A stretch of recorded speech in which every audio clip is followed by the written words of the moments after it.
ஐந்து கரத்தனை யானை முகத்தினை இந்தின் இளம்பரை போலும் எயிற்றனை நந்தி மகந்தனை ஞான கொழுந்தினை புந்தையில் வைத்தடி போற்றுகின்றேனே. நமக்கு ஜோதிட ஞானத்தையும் கிரியா யோகத்தையும் தந்த குருமார்களுக்கு நன்றி.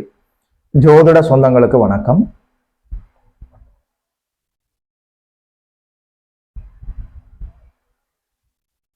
இன்றைக்கு இந்த பதிவில் 2025ஆம் ஆண்டு ஆவணி மாதம் விருச்சிக ராசிக்காரர்களுக்கு என்ன பலன்கள் என்று சொல்லி பார்க்கலாம். விசாகம், அனுசம், கேட்டை. விசாகம் 4ஆம் பாதம், அனுச நட்சத்திரம், கேட்டை, இந்த 3 நட்சத்திரங்களும் அங்கே உள்ளடங்கி இருக்கிறது. ராசிநாதன் சில மாதங்களுக்கு முன்பாக நீச்ச நிலையிலிருந்து பல அவஸ்தைகளை தந்து கொண்டிருந்தார். இப்போது அவர் படிப்படியாக நீச்ச நிலையிலிருந்து விடுபட்டு சிம்மத்திற்கு வந்து இப்போது 11ஆம் இடத்துல லாபஸ்தானத்துல நல்லபடியாக வலுவாக அமர்ந்திருக்கிறார். லாபஸ்தானத்துல 11ஆம் இடத்துல ராசிநாதன் அமர்ந்திருப்பது என்பது ஒரு மிகப்பெரிய கொடுப்பினை. நல்லபடியாக கருணை உங்களுடைய வாழ்க்கையில் செயல்பட்டு கொண்டிருக்கிறது என்பதை உறுதி செய்கிறது. 2025ஆம் ஆண்டு ஆவணி மாதம் விருச்சிக ராசிக்காரர்களுக்கு 8ஆம் இடத்துல சுக்கிரனும் குருவும் அமர்ந்திருக்கிறார்கள். மாதத்தினுடைய ஆரம்பத்தில் ஒரு சில நாட்களுக்கு பிறகு சுக்கிர பகவான் 9ஆம் இடத்தில் வந்து அமர்ந்து விடுவார். 9, 10ஆம் இடங்களோடு புதன் பகவான் தொடர்பு கொள்கிறார். 10ஆம் இடத்தில் 10ஆம் அதிபதி சூரிய பகவான் ஆவணி மாதம் முழுவதும் நல்லபடியாக ஆட்சி பெற்று அமர்ந்திருக்கிறார். ராசிநாதன் 11ஆம் இடத்துல லாபஸ்தானத்தில் அமர்ந்திருக்கிறார். 4ஆம் இடத்தில் ராகு அமர்ந்திருந்தாலும் குருவின் பார்வையில் இருக்கிறார். 5ஆம் இடத்தில் சனி பகவான் அமர்ந்திருந்தாலும் குருவின் வீட்டில் வக்ரகதியில் இயங்கிக் கொண்டு இருக்கிறார். இந்த கோச்சார நிலைகள் விருச்சிக ராசிக்காரர்களுக்கு என்ன பலன்களை எல்லாம் கொண்டு வர இருக்கிறதுன்னு சொல்லி பார்க்கலாம். முதல்ல இந்த ராசிநாதன் 11ஆம் இடத்துல லாபஸ்தானத்துல நல்லபடியாக அமர்ந்திருப்பது என்பது நீங்கள் எடுக்கிற நல்ல முயற்சிகள் எல்லாவற்றையும் வெற்றியாகவும் லாபமாகவும் ஆதாயமாகவும் நல்லபடியாக மலர வைக்கக்கூடிய அற்புதமான அமைப்பு. லாபஸ்தானத்துல 11ஆம் இடத்துல 3, 6, 10, 11ஆம் இடங்களில் இயற்கை அசுபர்கள் சனி, செவ்வாய், ராகு, கேது போன்றவர்கள் இருக்கலாம். ராசிநாதன் செவ்வாயாகி 11ஆம் இடத்தில் அமர்ந்திருப்பது என்பது அற்புதமான ஒரு நிலை. வீடு கொடுத்தவருமே 9, 10ஆம் இடங்களோடு அற்புதமாக தொடர்பு கொள்கிறார். ராசிநாதனுடைய இந்த அருமையான மலர்ச்சி, இந்த அருமையான சுபத்துவமான, இந்த லாபத்துவமான அற்புதமான இந்த அமர்வு விருச்சிக ராசிக்காரர்களுக்கு இதுவரைக்கும் கடந்த சில மாதங்களாக இருந்த நெருக்கடிகள் நிச்சயமாக இருக்காது. எல்லாவற்றிலும் ஒரு லாபமும் வெற்றியும் கிடைப்பதற்கான வாய்ப்பு இருக்கிறது. குருநாதர் 8ஆம் இடத்தில் சென்று மறைந்து விட்டார்னு சொல்லி கவலைப்படுவதற்கு ஏதும் இல்லை. 2ஆம் இடம் தனஸ்தானம், தனாதிபதி தனகாரகன் 2ஆம் இடத்தை தானே பார்க்கிறார். 2ஆம் இடம் என்று சொல்கிற போது உங்களுடைய வருமானம், உங்களுடைய தாட் ப்ராசஸ், உங்களுடைய எக்ஸ்பீரியன்ஸ் ஆஃப் ஃபேமிலி லைஃப், உங்களுடைய எக்ஸ்பெக்டேஷன்ஸ், உங்களுடைய குடும்பம், உங்களுடைய வார்த்தைகள், அதாவது இதுவரைக்கும் உங்களுடைய பேச்சை கேட்காதவர்கள் இப்போது உங்களுடைய பேச்சை கேட்பார்கள். உங்களுடைய வார்த்தைகளுக்கு நல்ல அங்கீகாரம் இருக்கும். குடும்பத்துல உங்களுடைய பேச்சுக்கு நல்ல மரியாதை இருக்கும், மதிப்பு இருக்கும். என்ன இருந்தாலும் தனகாரகன் தனாதிபதி தனஸ்தானத்தை பார்க்கிற போது, அவர் குருநாதராகி பார்க்கிற போது வருமானத்துக்கு தங்குதடை இருக்காது.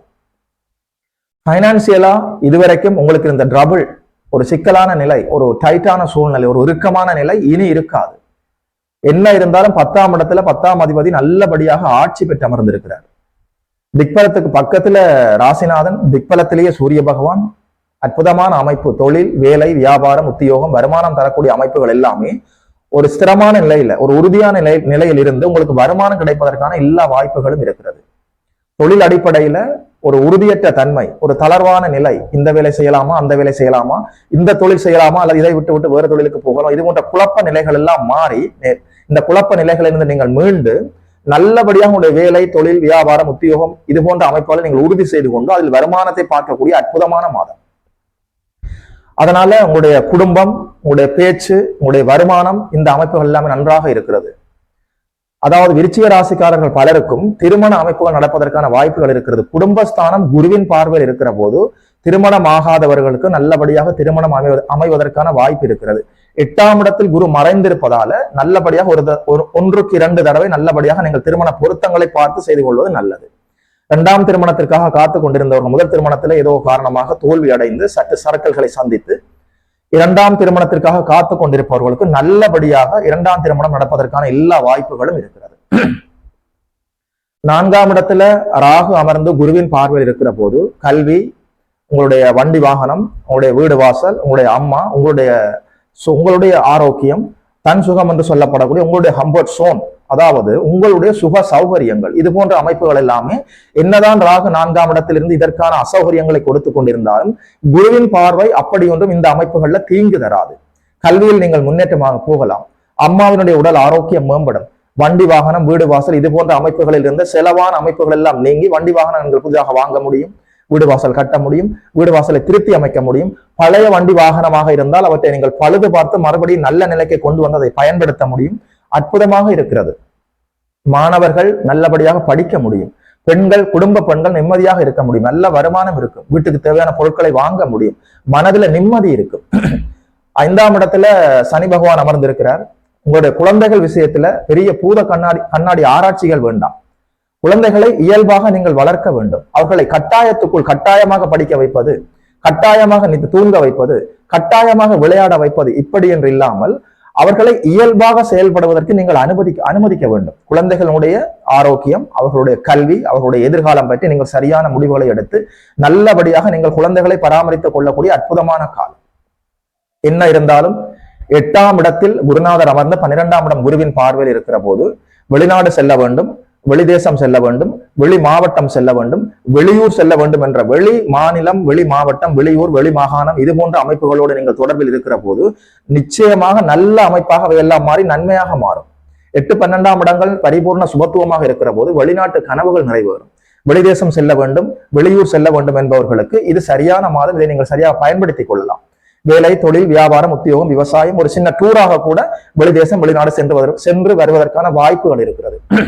இதுவரைக்கும் உங்களுடைய பாஸ்போர்ட், விசாவில் இருந்த தடை தாமதங்கள் எல்லாமே விலகும். வெளிநாட்டில் நீங்கள் வாழ்ந்து கொண்டிருப்பவராக இருந்தால் அங்கேயே நல்ல வேலை கிடைப்பது, அங்கேயே அந்த நாட்டினுடைய குடியுரிமை கிடைப்பதற்கான வாய்ப்புகள், PR கிடைப்பது, சிட்டிசன்ஷிப் கிடைப்பது, இது போன்ற அமைப்புகள் எல்லாமே வருவதற்கான அற்புதமான பொற்காலம்.